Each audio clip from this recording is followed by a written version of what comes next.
I will be demonstrating 4 flexibility assessments. To begin, you should do a 5 to 10 minute aerobic warm-up. We will start with a Canadian trunk forward flexion test. This test will assess the flexibility of the hamstrings and lower back. Sit with your feet flat against the edge of the box and place one hand on top of the other to assure that you do not lead with one hand.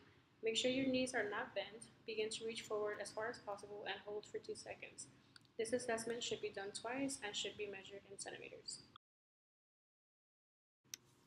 Next is the YMCA sit and reach test. For this assessment, you will sit on the floor with your legs spread apart, placing a piece of tape on the floor in front of you. This will be indicating where your feet should be. Place a yardstick at the edge of the tape. Place one hand over the other.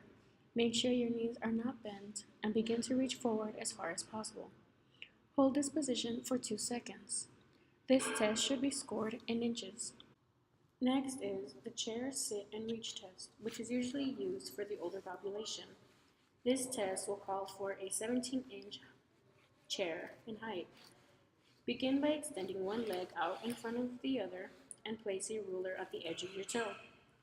Place one hand over the other and begin to reach forward as far as possible. This test will be done for both legs. Finally, we have the Thomas test. For this test, you will need to lie in a supine position on the floor and bring one leg at a time to your chest. If the leg that remains straight on the floor remains in contact with the floor, then you are scored as flexible. If it does not remain in contact with the floor, the score is inflexible.